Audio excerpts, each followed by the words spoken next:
आपसे नाराज लगे हैं जिस तरीके से महमूद खान अचकजई साहब, सो आप लोगों ने सर उनको भी इनवाइट नहीं किया, ना कोई मुशावरत की, ना कुछ मतलब उस तरह का हुआ, क्या कहेंगे? बिस्मिल्लाह रहमान रहीम। आकाशा, देखें कि अब इतनी बड़ी पार्टी में, मैं कई दफा अर्ज कर चुका हूँ आपके प्रोग्राम में जी, जब इतनी बड़ी पार्टी होती है और आपको पता है कि पाकिस्तान तहरीक इंसाफ पाकिस्तान की सबसे बड़ी सियासी जमात है, और उस पार्टी का जो इस वक्त एक शख्स जिसने ये पार्टी बनाई और जो इस पार्टी को बनाकर आज इस पोजीशन तक लेकर आया वो जेल में है।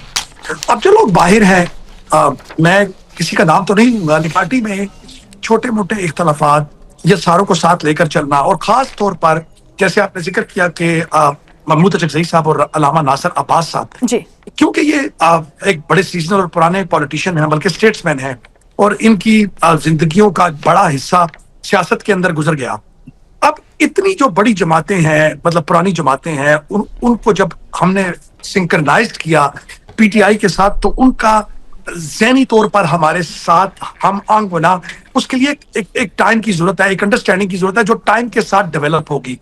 और मैं ये समझता हूं कि अगर अभी पार्टी जो पाकिस्तान तहरीक इंसाफ लैग कर रही है कम्युनिकेशन के ऊपर, कि उनकी प्रॉपर कम्युनिकेशन जो है वो अचकजई साहब के साथ या अल्लामा नासिर अब्बास के साथ नहीं हो रही, या किसी चीज पर इख्तलाफ है, तो मेरे ख्याल से जल्दी वो दूर हो जाए, और दूर होना भी चाहिए। क्यों कि ये दोनों अशखास जो हैं, ये तहरीक इंसाफ के चेयरमैन वज़ीर आज़म इमरान खान के नामजद करदा लोग हैं। बिल्कुल।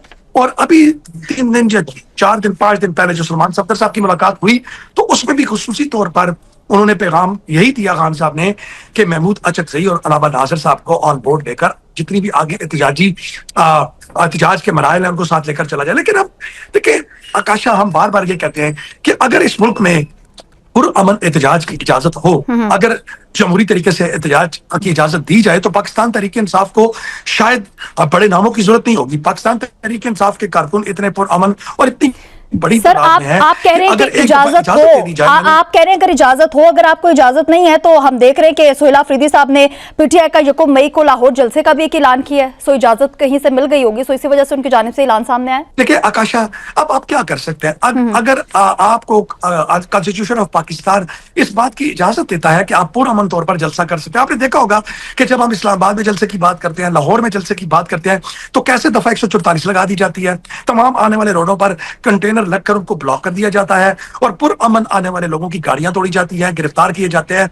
इवन के जो लोग गिरफ्तार किए जाते हैं, बाद उनके घरों पर जाकर तोड़फोड़ की जाती है, और औरतों के सरों से दुपट्टे खींचे जाते हैं। अब ऐसे हालात में जब हमारा चेयरमैन साहब इमरान खान साहब और बुशरा बीबी, अब आप ये देखें कि आप ये क्या कोइंसिडेंट है कि पहले चेयरमैन साहब की दाई जो आंख थी वो उसमें क्लॉट बनी और उनकी आंख की बिनाई चली गई। अब हम देखते हैं कि उनकी बीवी बुशरा बीबी साहबा, उनकी आंख के उसी तरह ही एक क्लॉट बनती है, फिर उनके आंख की भी 80-90% जो है वो बिनाई चली जाती है। उनको आप हॉस्पिटल लेकर आते हैं, 2 घंटे ट्रीटमेंट होता है, और उसके बाद फिर आप बुशरा बीबी साहबा को लेकर जाकर बजाय जेल के हॉस्पिटल के आप उनको उनके सेल में फेंक देते हैं। और क्या खूबसूरत उनकी बेटी है, उसने एक ट्विटर के ऊपर एक तहरीर लिखी है, अगर आप उसको पढ़े तो शायद आपकी आंखों में आंसू आ जाएंगे कि वो औरत के जिसकी आंख का इतना मेजर ऑपरेशन होता है, जिसकी बिनाई 80-90% जो है वो विजन अपना खो देती है, और जब उसके बच्चे जाते हैं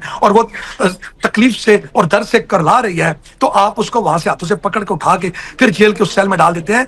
देखें, हमेशा वक्त एक नहीं रहता। सर, बेटी ने तो कुछ ना कुछ कर दिया। जी अली इमरान साहब, इस पे आपका पॉइंट आ चुका है, वक्त बहुत कम है। तारिक सुमैर साहब, इस वक्त आपकी तरफ आना चाहूंगी। सर, बेटी ने तो अपना हक अदा कर दिया, जिस तरीके से इस वक्त अली इमरान साहब भी कह रहे हैं, पीटीआई की क़यादत ने क्या किया है?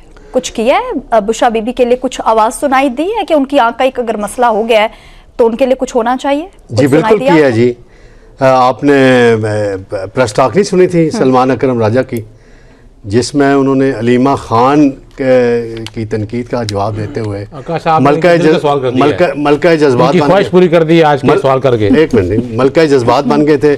जिस तरह उन्होंने कहा कि मैं इस ओहदे पे लानत भेजता हूँ, बस खुदा का खौफ करें। आपको पूछता कौन था? आप वकील हैं, नामवर वकील ज़रूर होंगे, और नवाज शरीफ को भी सजा दिलवाई, इमरान खान को भी खानम से उनकी बात नहीं बन रही ना। नहीं, अलीमा खानम ने ही उन्हें नॉमिनेट करवाया। अली इमरान साहब मेरी बात की तस्दीक करेंगे, कलीमा खानम ने ही उन्हें तस्दीक इस ओहदे पे तैनात करवाया। बैरिस्टर गौर साहब, मुझे खुद 3 मरतबा ये बात उन्होंने माजी में बताई थी कि जी अलीमा खानम ने इनको लगवाया और ये पार्टी के अंदर रिफ्ट करवाते हैं, ये करते हैं, वो करते हैं। फिर अब इख्तिलाफ क्यों नजर आ रहे हैं? तारिक साहब ये बताइएगा, अब इख्तिलाफ क्यों नजर आ रहे हैं दोनों में? इख्तिलाफ नजर इसलिए आ रहे हैं कि दोनों ने एक दूसरे पे इल्ज़ाम लगाए हैं कि फलां के लिए काम कर रहा है, फलां के लिए। आप समझ जाए मेरी बात, मैं इससे ज़्यादा नहीं कहना चाहता। इनको फोकस करना चाहिए। मैं बार बार कहता हूँ कि तहरीक पाकिस्तान में फातिमा जना का जो किरदार था मोहतरमा का अपने भाई बानी पाकिस्तान के साथ, वो तारीख में आप लिखा हुआ है। फिर बेगम नुसरत भुट्टो का जो किरदार था वो लिखा हुआ है। सर आपने सही कहा। फिर मैं आखिरी दो बातें मुझे तारिक सुमैर साहब दोबारा आप में आती हूँ उस पर। सायरा जी, हम देख रहे हैं कि अली अमीन गंडापुर वो भी मुखालिफ हो जाते हैं। फिर अब हम देख रहे हैं कि सलमान अकरम राजा जो बहुत ही ज्यादा क्लोज समझे जा रहे थे अलीमा खान के, वो भी अब ऐसे ही हो चुके हैं। कुछ लोग तो ये कह रहे हैं कि पार्टी जो है वो अलीमा खान के हवाले कर देनी चाहिए, और कुछ जो हैं वो ये समझते हैं कि अलीमा खान को इससे दूर हो जाना चाहिए। सायरा जी, आप क्या समझती हैं कि पार्टी में अलीमा खान वाकई कोई ना कोई सियासत करें जिसकी वजह से आहिस्ता आहिस्ता तमाम लोग जो है उनके मुखालिफ होते जा रहे हैं? आकाशा, मुझे तो कोई सियासत नजर नहीं आई कि उन्होंने कोई सियासत की हो। ये तो बहुत पहले से, अभी नहीं, जिस वक्त पहले वो एक आधा जलसा जो मंसूख हुआ था जिसमें इन्होंने कहा था कि जी चल पड़े, और लोग भी चल पड़े। अब तो काफी सारे जलसे किए थे जिसमें मेरे ख्याल में एक प्रोग्राम किया था पंजोथा साहब के साथ मैंने, तो उसमें भी यही था कि उस वक्त भी जो आवाम के जज्बात थे वो यही थे कि वो सिर्फ उन्हीं पर यकीन करने को तैयार हैं।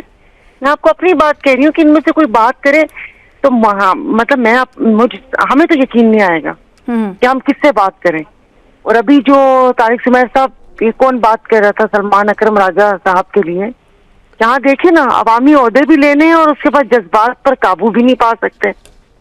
और वो ओहदे जिसको कहते थे कि खान की अमानत है, और फिर उस ओहदे पे पता नहीं क्या तबर्रे भी भेज रहे हैं तो ये हमें ओहदा नहीं चाहिए। तो देखिए, वो बहनें तो सियासत तो नहीं कर रही ना, वो तो अपने भाई की मुलाकातों के लिए, उन्होंने तो नहीं कहा, उनके उससे तो नहीं है जो सायरा जी, सॉरी सायरा जी, आपको मैं इंटरप्ट कर रही हूँ। आप जरा ये इस चीज पे गौर कीजिएगा कि आप कह रही हैं कि भाई से मुलाकात के लिए या भाई की रिहाई के लिए वो कुछ कर रही हैं। सो अलीमा खान ने पार्टी को नुकसान पहुंचाया, कुछ ऐसी बातें भी सामने आ रही हैं। हमने तो ये भी देखा है कि 24 घंटों में जो अलीमा खान के बच्चे वो बाहर आ गए थे, तो अपने भाई से एक मुलाकात उनकी नहीं हो पा रही। वही तरीका अगर अपनाए तो हो सकता है कि उनकी मुलाकात भाई से हो जाए। तो आपने अभी ये बात की है ना, ये वही जो पीटीआई में बैठे हुए कुछ लोग बारीक वारदात करते हैं ना, कि उनका बेटा वापस आ गया और ये सारा कुछ, अब वो बेटा यहाँ पर था नहीं। अब मुझे नहीं उसकी पूरी तफसील पता, लेकिन वो बहनें हैं जो वहां से आके उनके ऊपर कौन सा जुल्म नहीं हुआ, किस किस्म के उनसे सहाफियों ने सवाल किए, धक्के दिए, गिरी, उठाया, फेंका, पानी फेंका। तो ये जाहिर है अगर वो सवाल पार्टी के हिसाब से कर रही हैं, उनकी जगह पर आप या मैं अपने आप को रख के देखूं तो फिर बोलूंगी ना कि भाई उसके नाम से तुम लोग असेंबली में पहुंचे हुए हो, उसके नाम से मतलब आपकी एक जाहिर जाते हैं, सारा कुछ है, तो पता तो चले कि आप लोग